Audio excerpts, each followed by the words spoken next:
श्री कृष्ण कहते हैं कि सोचो, यदि नदी बीच में ही बहना छोड़ दे तो क्या होगा। उसका पानी ठहर जाएगा और वह कुछ ही दिनों में सूख कर नष्ट हो जाएगी। यही हमारी जिंदगी में होता है। यदि सफल होने के लिए आप कोई लक्ष्य तय करें और उस लक्ष्य तक पहुंचने की पहली शर्त यह है कि आपको लगातार अपने लक्ष्य की ओर बढ़ते रहना। यदि कहीं रुके तो असफलता निश्चित है। अपने मनपसंद लक्ष्य तक पहुंचना आसान कार्य नहीं होता। यदि आसान होता तो आज दुनिया के सभी लोग सफल होते। सफलता के रास्ते में बहुत सी बाधाएं सामने मुंह फैलाए खड़ी मिलती है। ये बाधाएं हमें रोकने की पूरी कोशिश करती। जो लोग मन से कमजोर होते, जिनका आत्मबल बहुत कम होता, वह इन परेशानियों के आगे झुक जाते और असफलता को स्वीकार कर लेते और बाद में अपने भाग्य को कोसते। लेकिन कुछ वीर लोग इन परेशानियों का सीना तानकर सामना करते। भले ही लक्ष्य तक पहुंचने की गति में कुछ समय के लिए कमी आ जाए, लेकिन रुकते कभी नहीं। और जो रुकते नहीं हैं, उन्हें अपनी मंजिल तक पहुंचने से कोई रोक ही नहीं सकता। ध्यान रखिए, लक्ष्य तक पहुंचने के लिए लगातार चलते रहना पहली शर्त। लगातार बहती नदी ही अपनी मंजिल प्राप्त कर पाती। समय हमेशा चलता रहता है, इसलिए दुनिया का हर इंसान समय का गुलाम है। हवा हमेशा चलती रहती है, कभी कम रफ्तार से तो कभी तेजी से, लेकिन रुकता कभी नहीं है। इसलिए दुनिया के किसी भी जीव का जीवन हवा के बिना संभव ही नहीं है। संपूर्ण ब्रह्मांड, जिसमें अरबों गैलेक्सी, अरबों तारे और अनगिनत ग्रह सभी चलते हैं, कभी रुकते नहीं है। प्रकृति का नियम है, जो रुक गया उसका सफल होना या नष्ट होना तय है। यदि आप अपने लक्ष्य को प्राप्त करना चाहते हैं तो आज से ही अपनी कमर कस लीजिए और खुद से वादा कीजिए कि रुकना कभी नहीं है। सोचो कि जो लोग अपना लक्ष्य केवल इसलिए छोड़ देते कि इसके लिए चलना बहुत पड़ेगा, इससे ज़्यादा बड़ी असफलता कोई नहीं हो सकती। क्योंकि सफलता और असफलता तो बाद की बात है। खुद को बिना प्रयास के असफलता की ओर धकेल देना, इससे बुरा कुछ नहीं हो सकता। आपका दिल आपका सबसे बड़ा दोस्त, वह आपके लिए हमेशा धड़कता है ताकि आप अपनी मंजिल प्राप्त कर सकें। आपके शरीर के खून की हर एक बूंद हमेशा चलती रहती, कभी नहीं रुकती। किसके लिए? केवल आपके लिए। आपके शरीर के बहुत से अंग हमेशा चलते रहते और संदेश देते रहते। लगातार चलना एक सफल जीवन है। आपके कान हमेशा सुनते हैं, आपकी आंखें हमेशा देखती हैं। इसके लिए? केवल और केवल आपके लिए, ताकि आप सफलता की ओर हमेशा बिना रुके बढ़ते रहें। श्री कृष्ण कहते हैं, सबसे पहले ये जान लेना जरूरी है कि दुनिया में कोई भी व्यक्ति अकेले के दम पर कोई सफलता प्राप्त नहीं कर सकता। यदि किसी व्यक्ति को सफलता मिली है, फिर चाहे वो खुद की सफलता हो, लेकिन उस व्यक्ति की सफलता के पीछे बहुत से लोगों का हाथ होता है। वो चाहे उसके परिवार का हो, उसके रिलेटिव या कोई अनजान व्यक्ति हो। प्रकृति का ये नियम है कि जिस व्यक्ति ने जितनी बड़ी सफलता हासिल की है, उसके पीछे उतने ही ज़्यादा लोग उसकी सहायता कर रहे थे, और जितनी छोटी सफलता हासिल की है, उसके पीछे उतने ही कम लोग उसकी सहायता कर रहे थे। जीवन में हर कोई सफलता पाना चाहता है, लेकिन सफलता पाने के लिए व्यक्ति में कुछ अच्छी आदतों का होना बहुत जरूरी है। व्यक्ति में कुछ आदतें ऐसी भी होती जो आपके सफलता के रास्ते में आड़े आ सकती। यदि आप भी पाना चाहते हैं जीवन में सफलता, तो इन 5 आदतों को आज ही छोड़ें। पहली आदत है हर काम में परफेक्ट होने की चाह। जो लोग जीवन में असफल होते हैं, ये अपने मन मुताबिक काम नहीं करते। उनकी सोच ये होती है कि जब तक हम परफेक्ट नहीं हो जाते, तब तक ये काम हम शुरू नहीं करेंगे।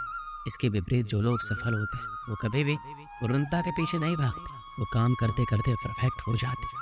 आपने कई लोगों को कहते सुना होगा कि हमेशा अपने गोल पर फोकस करो, लेकिन क्या सिर्फ गोल पर फोकस करने से आप सफल हो पाएंगे?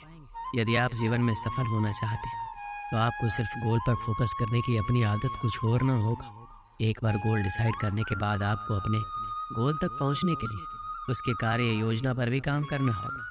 जब आप कार्य योजना पर सही तरीके से काम करते हैं, तो आप अपने गोल तक पहुंचने में सफल हो पाएंगे। कई लोग अपना मनपसंद काम इसलिए शुरू नहीं कर पाते क्योंकि उन्हें असफलता का डर होता है। लोग अधिकतर ये सोचकर शुरुआत ही नहीं कर पाते, यदि हम असफल हो गए तो लोग क्या कहें। हम कभी भी किसी काम में सीधे सफल नहीं हो सकते। यदि हम असफलता के डर से नया काम करना शुरू भी नहीं करेंगे, तो कभी सफलता का स्वाद चख नहीं पाएंगे। हमारे असफलता का एक बड़ा कारण होता है हम फैसले अपनी प्राथमिकता के हिसाब से नहीं, बल्कि लोगों के हिसाब से लेते हैं। मान लीजिए कोई छात्र आर्ट्स लेना चाहता है, लेकिन उसके परिजन उसे विज्ञान लेने के लिए कहते हैं। कारण सिर्फ एक, लोग क्या कहें। यदि आप जीवन में सफलता प्राप्त करना चाहते हैं, तो लोगों के हिसाब से नहीं, अपने गोल के हिसाब से फैसले लीजिए। लोग कई बार भावनाओं में बहकर निर्णय लेते या काम करते, ऐसे में उनके असफल होने की संभावना ज़्यादा होती है।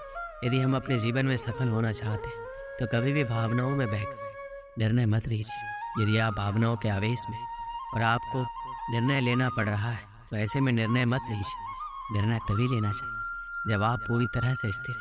इस परिस्थिति में आप उस पर तुरंत विचार कर सकते और आपके सफल होने की संभावना बढ़ जाती।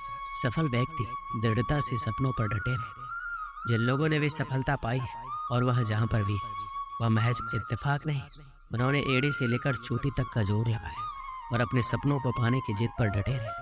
हर उस चीज़ का अभ्यास किया है जो अपने सपनों तक पहुँचने के लिए ज़रूरी है। अपने फौलादे इरादों, चट्टानों से धैर्य और कड़ी मेहनत से उन्होंने अपने सपनों को हकीकत में बदला है। आपके सपने भी आपका इंतजार कर रहे हैं, उन्हें पूरा करें, समय बर्बाद ना करें। एक भिखारी रेलवे स्टेशन पर रहता था। वह रोज ट्रेन में चढ़ता और एक स्टेशन से दूसरे स्टेशन तक जाता था। रास्ते में वह ट्रेन में बैठे यात्रियों से भीख मांगता। कभी उसे पैसे मिलते, कभी नहीं मिलते थे। उसकी ज़िंदगी इसी ट्रेन में इधर उधर आते जाते और भीख मांगते गुजर रही थी। एक दिन वह रोज की तरह ट्रेन में चढ़ा, उसमें बैठे यात्रियों से भीख मांगने लगा। वह एक कंपार्टमेंट से दूसरे कंपार्टमेंट में घूम रहा था। तभी एक कंपार्टमेंट की कोने की सीट पर उसे सूट बूट पहना एक व्यक्ति दिखाई पड़ा। वह व्यक्ति काफ़ी अमीर लग रहा था। भिखारी ने सोचा कि इस मालदार आदमी से ज़्यादा भीख मिलने की गुंजाइश। वह उसके पास पहुंचा और पैसे मांगने लगा। सूट बूट पहने व्यक्ति ने उसे पैसे देने से इनकार कर दिया, लेकिन भिखारी डटा रहा, उसके पीछे बढ़ गया। भिखारी की इस हरकत पर उस व्यक्ति को गुस्सा आ गया। गुस्से में वह बोला, बड़े अजीब हो, मैं तुम्हें पैसे देने से मना कर रहा हूँ और तुम मेरे पीछे पड़ गए। चलो ठीक है, मैंने तुम्हें पैसे दे भी दी, तो ये बताओ कि बदले में तुम मुझे क्या दोगे। ये सुनकर भिखारी सोच में पड़ गया। कुछ देर सोचने के बाद बोला, साहब मैं आपको क्या दे सकता, मैं तो एक भिखारी हूँ, लोगों से मांग मांग कर अपना पेट भरता हूँ, किसी को कुछ देने की मेरी औकात ही नहीं है। जब किसी को कुछ दे नहीं सकते तो मांगा पे मत करो। सूट बूट पहने व्यक्ति ने भिखारी से कहा और उठकर वहाँ से चला गया। उस दिन भिखारी जब ट्रेन से उतरा तो सोचने लगा, मैं लोगों को क्या दे सकता। नज़र इधर उधर दौड़ाने पर उसे फूलों से लदे कुछ पौधे दिखाई पड़े। उसने सोचा, जब कोई मुझे भीख देगा तो बदले में मैं उसे एक फूल दे दिया करूँगा। उस दिन के बाद वह अपने साथ एक झोले में फूल रखने लगा। जब भी कोई उसे भीख देता वह झोले में से निकाल कर एक फूल उसे दे देता। भीख देने वाला यह देखकर खुश हो जाता। भिखारी को भी ये बड़ा अच्छा लगा। एक दिन ट्रेन में भिखारी को वही सूट बूट वाला आदमी फिर से दिखाई पड़ा। भिखारी उसके पास गया और बोला, साहब आपके पास मेरे पास आपको देने के लिए कुछ, आप मुझे कुछ पैसे दे दो। उस व्यक्ति ने अपनी जेब से कुछ पैसे निकाले और भिखारी को दे दिए।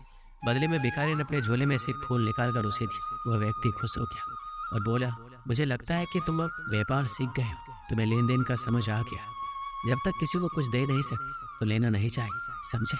उस व्यक्ति का स्टेशन आ गया था। वह ट्रेन से उतर कर चला गया, लेकिन उसकी कई बात भिखारी के दिमाग में घर कर गई। वह ट्रेन से उतरा तो प्लेटफॉर्म पर खड़े होकर जोर जोर से चिल्लाने लगा, मैं भिखारी नहीं व्यापारी हूँ, अब मैं भी सूट बूट पहनकर घूमूंगा, मेरे पास भी ढेर सारे पैसे होंगे।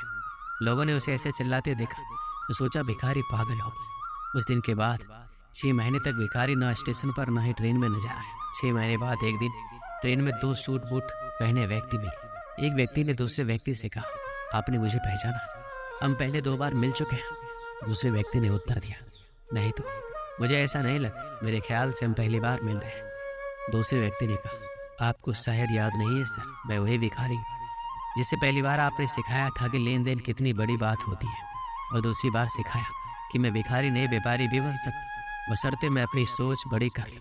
आज देखिए मैं एक व्यापारी बन गया। आपकी बात मानकर शुरुआत में मैं फूल तोड़कर बेचने लगा, कुछ पैसे जमा हुए तो मैं फूल खरीद कर बेचने लगा। आज मेरा फूलों का बहुत बड़ा व्यापार है। सब कुछ आपसे सीखा है, आपका बहुत धन्यवाद सर, मेरी ज़िंदगी बदलने के लिए।